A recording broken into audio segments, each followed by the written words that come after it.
አንድም መኖ ያልነበረበት መሬት ነበር እና በቀበሌው ባለው እንቅስቃሴ ሂደት ከዞን ጀምሮ እስከ ወረዳ ባለው እንቅስቃሴ ቀበሌያችንም ገብቶ በማንቀሳቀሱ እኛም ከማህበረሰብ ጋር አንድ ላይ ሆነን በመንቀሳቀስ ይኸው ሰው የተጋጋጠውን መሬት ሳር አጭዶ ለመጠቀም ደረጃ ላይ ደርሰዋል። የአግዴላ አንሸቤሶ ቀበሌ በስልጤ ዞን ስልጤ ወረዳ ከሚገኙት 38 ቀበሌዎች አንዱ ነው። የቀበሌው መልክዓ ምድራዊ አቀማመጥ ተራራማና ቦረቦር የበዛበት በመሆኑ የአካባቢው ሕዝብ የማምረት ዘይቤና አቅምም ውስን ሆኖ መቆየቱን ነው አካባቢውን ዛሬ ላይ ሆኖ ለሚመለከተው ሰው የሚያስረዳው። ይህም በመሆኑ በቀበሌው ምርትና ምርታማነት ቀንሷል። የአርሶ አደሩ የማምረት አቅምና ፍላጎትንም በእጅጉ ሲፈታተን ቆይቷል። ለዚሁ ችግር በዘላቂነት መፍትሄ ለማበጀት ደግሞ ከ2002 ዓ.ም ጀምሮ የተፋሰስ ልማት ስራ በቀበሌው ከፍተኛ ትኩረት አግኝቶ መሰራቱን እያስገኘ ካለው ለውጥ መገንዘብ ችለናል። ቀበሌው ከዚህ ቀደም እጅግ የተራቆተና የተጎዳ በመሆኑ ባለፈው መጋቢት 21 በክልል ደረጃ በታወጀው የተፋሰስ ልማት ዘመቻ ላይም የተጀመረውን ስራና ለውጥ ለማስቀጠል ህዝቡ ንቁ ተሳታፊ በመሆን በ95.5 ሄክታር መሬት ላይ የአፈርና ውሃ ጥበቃ ስራ መከናወኑን በተደረገው የማጠቃለያ ፕሮግራም ላይ ከተሳተፉት አንደበት መረዳት ተችሏል። በዘመቻው ሂደት ግን 1 ለ5 የሚለውን ቅንጅት አጣምረንና አጠናክረን በመያዝ ሁሉም በነፍስ ወከፍ አለያም ተማሪዎችንም ያሳተፈ እንቅስቃሴ ነበር። በጣም የተጠናከረ በሞራል በጭብጨባ በከበሮ እና ማህበረሰቡ በጣም እንቅስቃሴ በማድረጉ ነው ለዚህ ውጤት የበቃውና ከዚህ ቀደም የነበረው ሳሩን አጭዶ በመጠቀም ብዙ ደካማ ከብቶችን ያዳነበት ሁኔታ ነው ያለው። እያንዳንዱ አርሶ አደር በማጨድና ብሎም ቀጣዩን ለርሻ እንደሚውል ነው ያደረገው ማለት ነው። ግን እያንዳንዱ አርሶ አደር ሳሩን እያጨደና እየተጠቀመበት ነው ያለው። ስለዚህ አሁን ግን 30 ቀን በተባለው ጊዜ ጀምሮ እያንዳንዱ አባል በልማት ብሎም ደግሞ በእድር አማካይነት እያንዳንዱን አባል 5 ለ1 በመሆን እያንዳንዱ ሽንቱን ወጥሮ ያው በተግባር እየሰራው ይገኛል ማለት ነው። ጅምር ላይ እኛ ከስልጠናው መነሻ አድርገን ነው ወደዚህ ስኬት የገባ ነው። ከስልጠና ህዝቡን በስልጠና ሰጥተነው አወያየ ነው እና በአንድ ለ5 አደረጃጀት እና በልማት ቡድን ፈንክሽናል እንዲሆን አደረግን። ይህንንም በየቀኑ ልማት ቡድኖች ከስራ በኋላ እንዲገመግሙ እና እኛ ደግሞ ለቀበሌው ባለሙያዎች ተከፋፍለን ቀኑ እየገመገም ለዚህ ስኬት አንሸቤሶ ቀበሌ በመንቀሳቀሱ በስልጤ ወረዳ ለሚገኙት ለሌሎችም ቀበሌዎች አርአያ ሊሆን የሚችል የተፋሰስ ልማት ስራ አከናውነዋል። በቀበሌው የሚገኘው የልዝቤ ተፋሰስ ደግሞ በውጤታማነቱ የሁሉንም ቀልብ ስቦ ተስተውሏል። በዚሁ ተፋሰስ ላይ ሲከናወን የነበረው ዘመቻ ለ30 ቀናት ያህል ተሰርቶ ተጠናቋል። ስራው በየልማት ቡድኑ ተከፍሎ የተሰጠ በመሆኑ ህዝቡ የተሻለ ውጤት ለማሳየት በፉክክር ስሜት ሲሰራ እንደነበርም ተጠቁሟል። በወረዳ ደረጃ ለ30 ቀናት ሲካሄድ የነበረው ዘመቻ ሲጠናቀቅም ሁሉም የየቀበሌ አመራር አካላት፣ የግብርና ባለሙያዎችና ባለድርሻ አካላት የማጠቃለያ ፕሮግራማቸውን በዚሁ በልዝቤ ሞዴል ተፋሰስ ላይ አካሂደዋል። ፕሮግራሙ ላይ የታደሙት አንዳንድ ባለሙያዎችና አርሶ አደሮችም በአግዴላ አንሸቤሶ ቀበሌ ላይ የተከናወነው ተግባር በተጨባጭም ውጤት ያስመዘገበና በተቀመጠው አቅጣጫ መሰረት የተከናወነ መሆኑን ገልጸዋል። የአግዴላ ቀበሌ በወረዳ ደረጃ የተቀናጀ የተፋሰስ ልማት ዘመቻ ሲካሄድ ቆይቷል ባለፉት 30 ቀናት። አሁን ደግሞ ማጠቃለያ እየተካሄደ ነው። እዚህ ቀበሌ የተሰራውን የተፋሰስ ዘመቻና ያስገኘውን ለውጥ እንዴት አገኘው?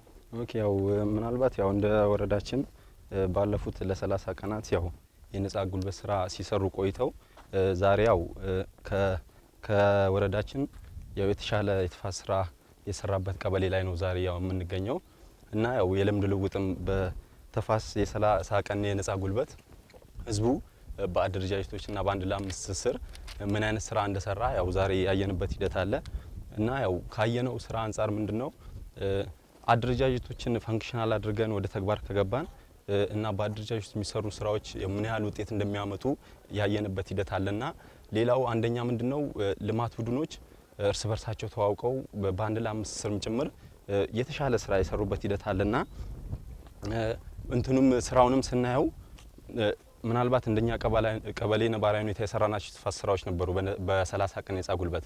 ነገር ግን እዚህ ተፋሰስ ላይ ሁሉም የተሟላ የተፈጥሮ ሀብት ስትራክቸሮችን የሰሩበትና እንደኔ ያየውበት የወሰድኩበት ልምድ አለ።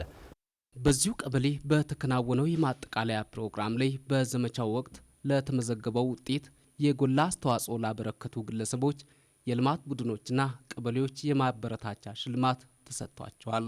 የወረዳና ዞን አመራሮችም በፕሮግራሙ ላይ ተገኝተው ህዝቡ በዘመቻው ወቅት ላሳየው ቁርጠኝነት ምስጋናቸውን አቅርበዋል። በዚህ ቀበሌ ካለፉት ዓመታት በተጠናከረ መልኩ ፊዚካላዊ ስራዎች የተሰሩበትና በተሰሩትም ፊዚካላዊ ስራዎች ጸዳቂ የመኖ ተክሎች፣ ችግኞች ተከላ እየተካሄደ ይገኛል።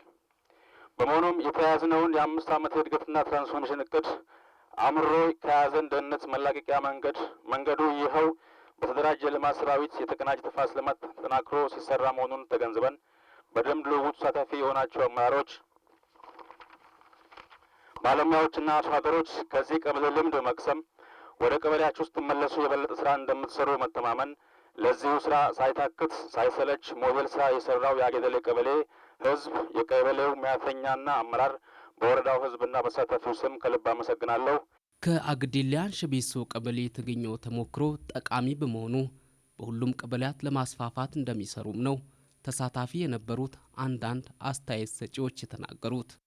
በዚህ ቀበሌ በጣም ጥሩ ተሞክሮዎች እኔ አሁን የተለያዩ የውሃ የቅባ ስራዎች የታዩት ከስነ ህይወታዊ ደግሞ የታገዘ ስራ መሰራቱ ይህ የሚያሳየው ህዝቡ ምን ያህል ለልማቱ ያለው ቆራጥነትና እየሰራ ያለው ለቀጣይ ላለው ትውልድ ጥሩ የሆነች መሬትን ዳቦ ለመውረስ ያለው ተስፋ ቀጣይ ለወረዳው ራሱ ትልቅ ራዕይና ሁሉም ቀበሌ ላይ ይህ የታየው መልካም ተሞክሮ ሁሉም ህዝባችን ላይ በንቅናቄና በተሳትፎ ይሄ አደረጃጀቱ የአንድ ለአምስት የልማት ቡድንና አጠቃላይ ያለው የቀበሌው አደረጃጀት በቃ ተግባራዊ የተደረገ መሆኑን በስራው ማየት ችለናል።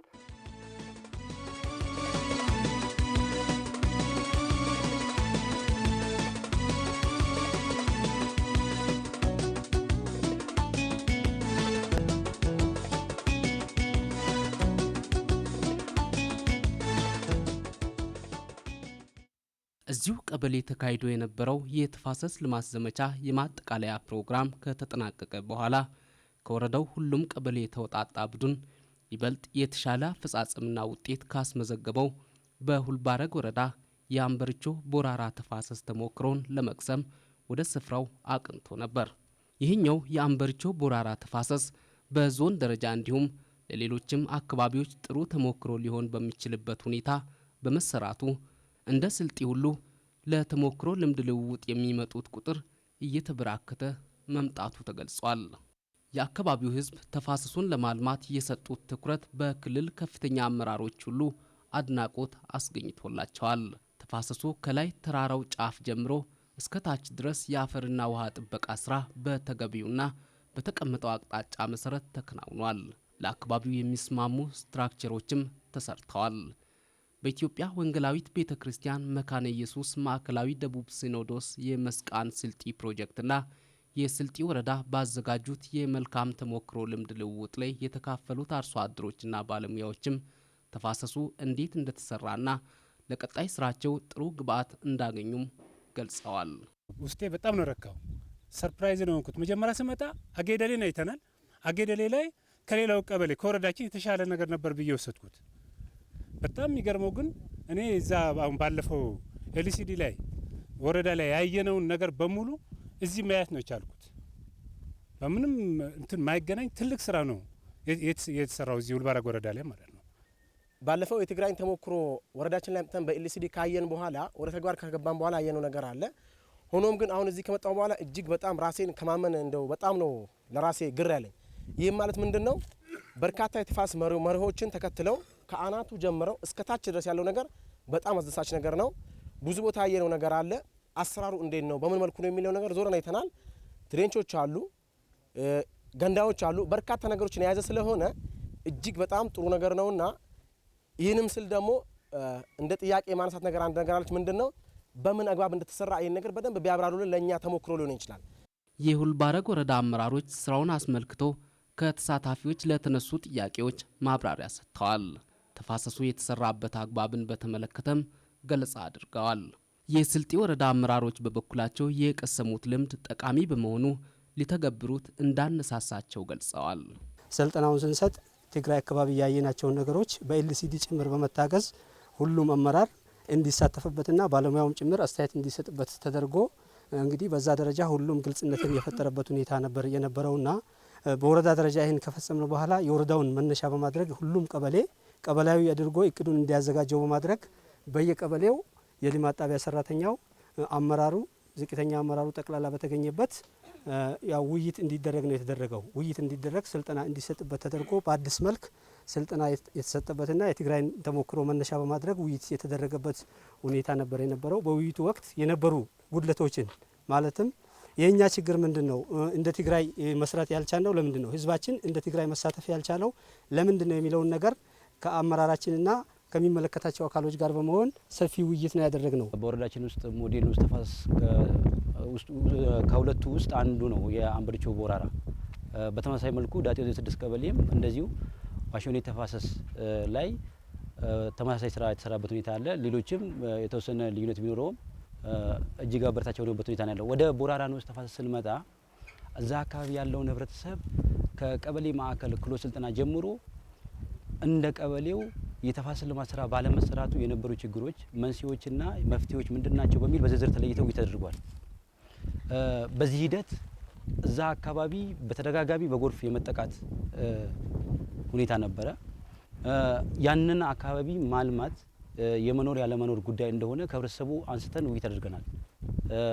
ያም ብቻ አይደለም፣ ህብረተሰቡ ስለ ልማት ቡድንና አንድ ለአምስት አደረጃጀት ጠቀሜታና አስፈላጊነት እንዲረዳ በማድረግ በአንድ ለአምስትና በልማት ቡድን ተደራጅቶ ወደ ስራው በጋራ እንዲወጣ ከስራውን ካጠናቀቀ በኋላም ደግሞ ውሎውን በየዕለቱ እየገመገመ እንዲመራ ተደርጓል። ወደ ንቅናቄ ስንገባ እንደተባለው በጋራ ሁለቱ አሁን ቤስት ፕራክቲስ ለዞኑም ቤንች ማርክ ሊሆን የሚችል ስራ ከሰራው ከኡልባራግ ወረዳ ጋር እንደ ዞን በጋራ በ21 ወደ ጋራ ንቅናቄ ነው የተገባው።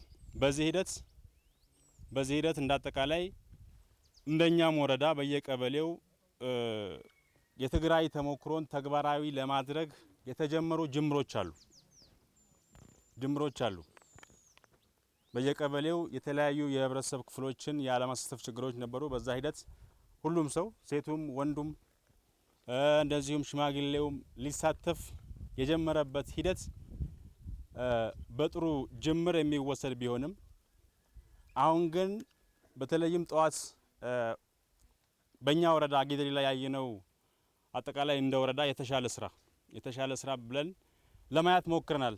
አሁን ያለንበትን ሊዝቤን ተፋሰስ እንደ ቤንች ማርክ አድርጎ እንዳይወስድ ነው ዋናው። ወደ ኡልባራግ የሄድንበት ይሄ በዚህ ረክቶ በዚህ እንዳይቆም ከዚህም የተሻለ እንዳለ ቀጣይም የበለጠ እንዲሰራ በሚል ታሳቢ ነው። ሁለቱንም ጎን ለጎን ማስኬድ አለብን። እንደ ወረዳችን ሪላቲቭሊ ይሄ የተሻለ ነው፣ ግን ይሄ በቂ እንዳልሆነ እንዲገነዘቡ ወደዛ ልምድ ልውጥ ያደረግንበት ሁኔታ አለ። በተግባርም ስናየው የተሻለ ነው፣ ተሞክሮ የሚሆን ነው። ከዛም ወስደን ያው ቀጣይ አፈጻጸማችን በጥሩ ሁኔታ የምናሻሽል ነው የሚመስለኝ። እነዚህን ተፋሰሶች ህዝቡ በዚሁ የተነሳሽነት ስሜት የምንከባከባቸው ከሆነ የተሻለ ውጤት የምናይበት ጊዜ ሩቅ አይሆንም። እኛም ስለ ተፋሰሶቹ ወደፊት እየተከታተልን ያለውን ለውጥና መሻሻል ለእናንተው እናደርሳለን። የዛሬውን አበቃን። ሰላም።